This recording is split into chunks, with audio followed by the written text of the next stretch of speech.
ओम हरि ओम। ओम भूमानंदात्मने नमः।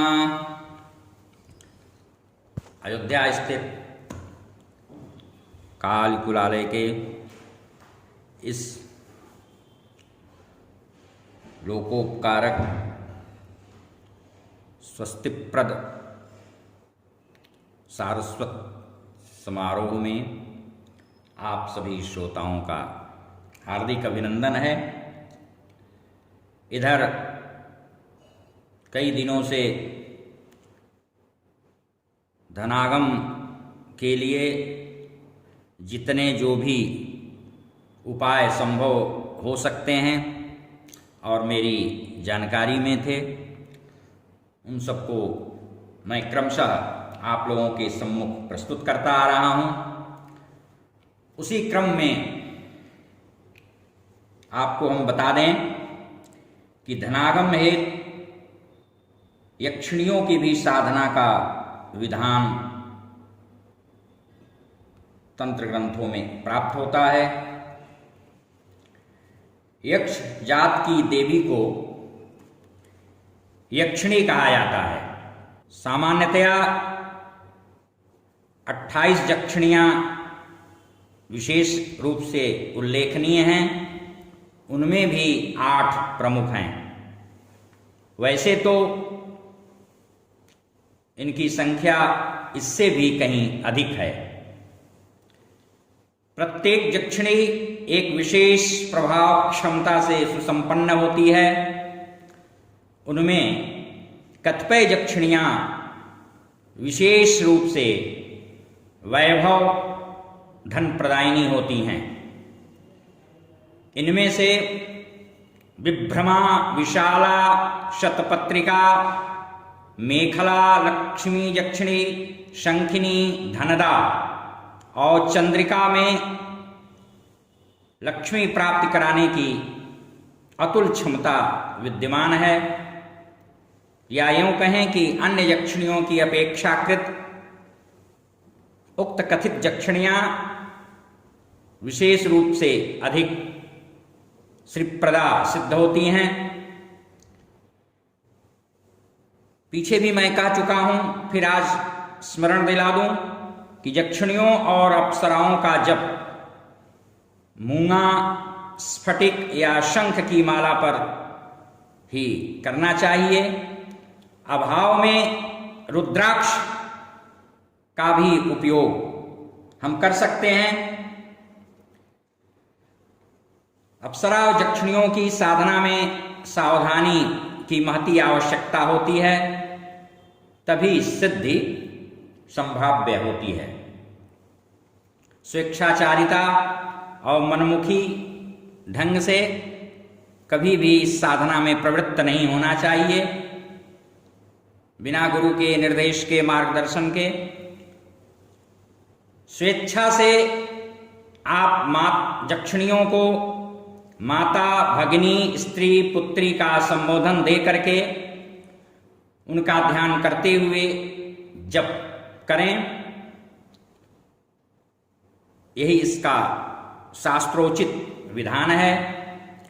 निरामिष भोजी रहना चाहिए। तांबूल का भी भक्षण न करें।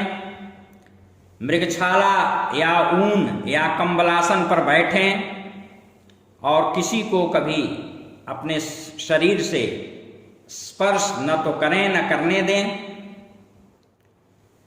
नित्य क्रिया करके निर्जन स्थान या निर्धारित निश्चित निर्देशित पीठ पर ही आप पुरस्चरण या जप करें, तब तक जब तक कि प्रत्यक्ष होकर मनोवांछित वर न मिल जाए।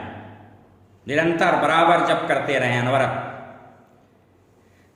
कतिपय यक्षिणियों का निर्भय और मौन होकर के श्मशान में 2 लक्ष यानी 2 लाख मंत्र का जप किया जाता है और उसका दशांश गुग्गुल गोघृत मिश्रित हवन सामग्री से हवन तर्पण फिर पुनः मार्जन का कार्य किया जाता है। और यह नियम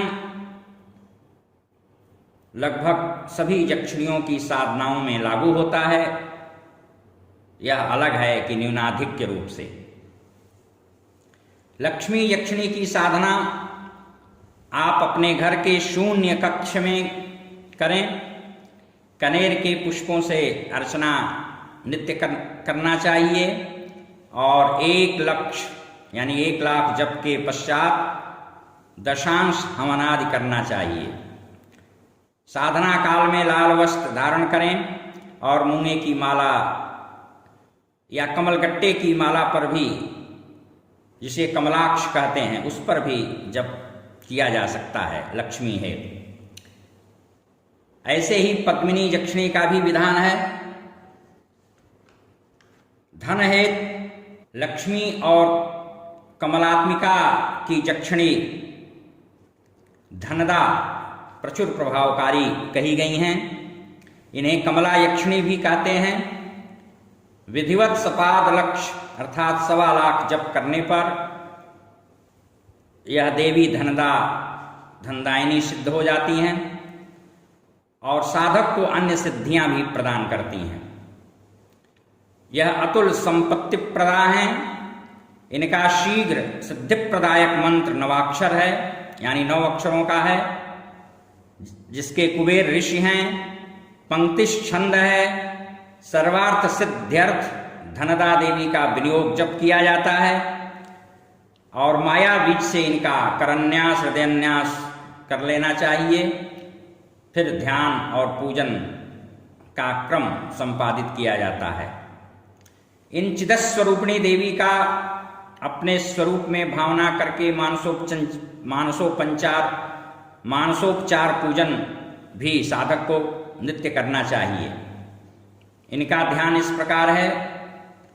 धनदा देवी के शरीर की कांति निर्मल है, श्वेत वर्ण है, रक्त वस्त्रों से परिलसित हैं, वलयित हैं, चतुर्भुजी हैं। 2 हाथों में सोने के 2 पद्म यानी स्वर्ण पद्म कमल शोभायमान हैं और 2 हाथों से अभय वर मुद्रा प्रदान कर रही हैं। एक में अंकुश भी विद्यमान है। यह देवी रत्न जटित कुंडल स्वर्ण कुंडल को धारण करके शोभायमान हो रही हैं। साधक को सदा सब प्रकार के इच्छानुसार फल प्रदान करती हैं। त्रिनेत्रा हैं। इनके गले में सर्पों की माला सुशोभित हो रही है। भयहारिणी हैं। पाप विनाशिनी देवी को सादर करबद्ध प्रणमांजलि समर्पित करने के पश्चात जब प्रारंभ करना चाहिए। तत्पश्चात अर्घ्य स्थापन करके धेनु और योनि मुद्रा का प्रदर्शन भी करना चाहिए। पीठ पूजन करके मंत्र का हम शुभारंभ करें। आधार शक्ति से पद्मासन तक पीठ देवताओं के नाम के आदि में प्रणव और अंत में नमः शब्द का योग करके हमें पूजन संपन्न करना चाहिए।